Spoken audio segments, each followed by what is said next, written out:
আল্লাহ সুবহানাহু ওয়া তাআলা এই আয়াতের চমৎকার নির্দেশনা দিয়েছেন। একটি আয়াতে রয়েছে যেটা অনেকবার এসেছে, যেটা সম্পর্কে আমাদের প্রায় কথা বলা উচিত। যখনই আমরা বারবার এই নির্দিষ্ট আয়াতখানা স্মরণ করব, আমরা বুঝতে পারব যে এটা আমাদের পুরো জীবনই অন্তর্ভুক্ত করেছে। এটা কোনো আয়াত, এটা সূরা নাহলের 90 নম্বর আয়াত। এখানে আল্লাহ নিজের সম্পর্কে আলোচনা করেছেন এবং তিনি চেয়েছেন আমরাও যেন এই গুণাবলী শিক্ষা করি। ইন্নাল্লাহা ইয়া'মুরু বিল আদলি, এটা একটি নির্দেশনা যেখানে আল্লাহ নিজের সম্পর্কে বলেছেন। আল্লাহ এখানে কি নির্দেশনা দিয়েছেন? আল্লাহ এভাবে নির্দেশনা দিচ্ছেন। এখানে কিছু গুণাবলীর কথা বলা হয়েছে যেগুলো আল্লাহ চাচ্ছেন আমরা শিখি, আল্লাহ চাচ্ছেন আমরা মান্য করি, কারণ তিনি বলেছেন এটা আমার নির্দেশনা। প্রথমেই তিনি যেটা বলেছেন তা হলো আল আদল। আল্লাহ ন্যায় বিচারের আদেশ দিচ্ছেন। আল্লাহ আদেশ দিচ্ছেন যাতে আপনি ন্যায়বান হন। ন্যায় বিচারের শুরুটা হবে আপনার সৃষ্টিকর্তার সাথে, আর তা হলো আপনি শুধু তারই ইবাদত করবেন। আপনাকে যিনি বানিয়েছেন তার পাশাপাশি অন্য কেউই যোগ্য নেই যার ইবাদত করবেন। ন্যায় বিচারের সর্বোচ্চ অবস্থা এটাই যে শুধু তারই ইবাদত করবেন আর কারোরই নয়। কিন্তু বিস্তারিতভাবে বলতে গেলে ন্যায় বিচার সবার সাথেই করতে হবে, সঠিক বা ভুল করার ক্ষেত্রে, সুন্দর এবং ভারসাম্যের ক্ষেত্রে। লোকদের মাঝে বিচার করার সময় আপনাকে নিরপেক্ষ হতে হবে, আল্লাহকে ভয় করতে হবে এবং আপনাকে অবিতর্কিত হতে হবে।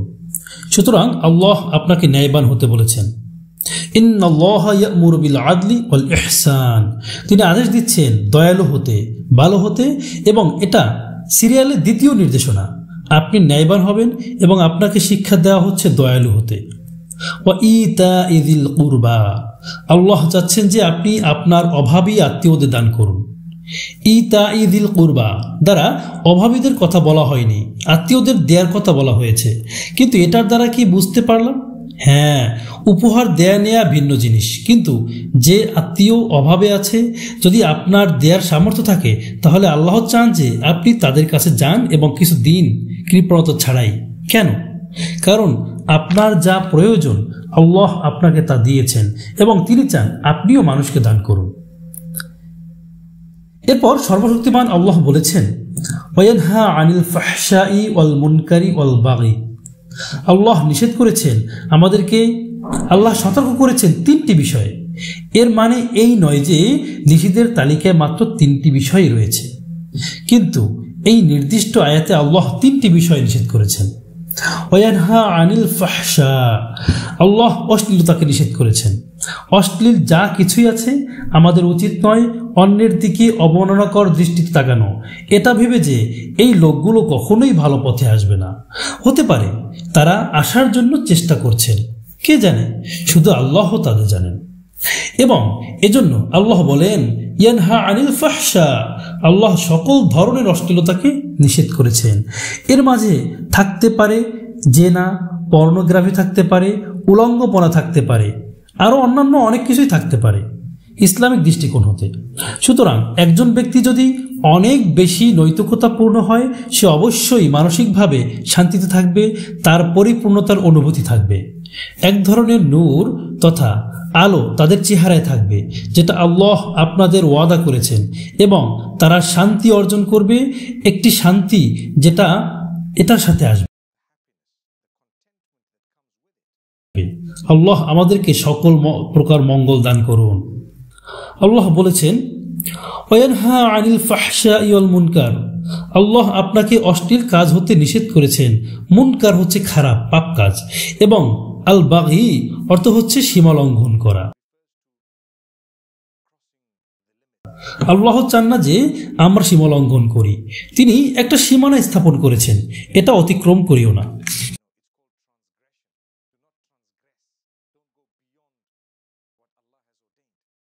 সুতরাং যদি আপনি নিজেকে অনৈতিকতা হতে, পাপ হতে এবং সীমালঙ্ঘন করা হতে রক্ষা করেন, তাহলে আপনি যাকে পেলেন তিনি আল্লাহ।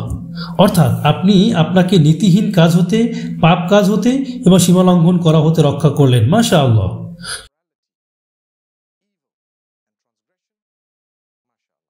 সুতরাং আয়াতটির সাথে যদি সম্পর্ক স্থাপন করা হয় তাহলে এটা আপনাকে নিশ্চয়তা দেবে ভালো কাজের সাথে জড়িত হতে এবং খারাপ কাজ হতে বিরত হতে, এবং আপনি ভালো ও খারাপ চিনতে পারবেন।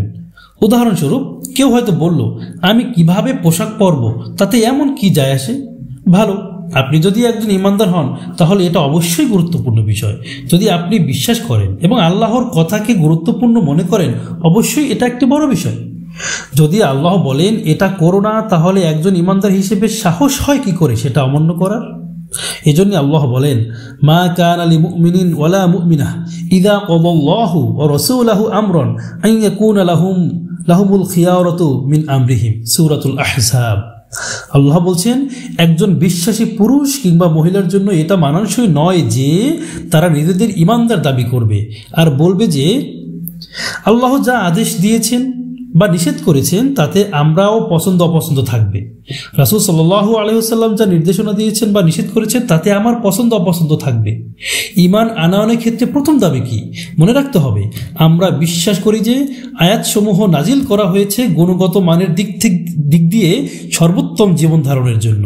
এতে ঝুঁকি থাকার, কষ্ট থাকার এবং পরীক্ষা থাকবে, যেটা জীবনে আসবেই। সর্বশক্তিমান আল্লাহ আমাদের সবসময় দোদুল্যমান রাখবেন, আমাদের খুশি রাখবেন, সন্তুষ্ট রাখবেন এবং সবসময় হাসি মুখে রাখবেন।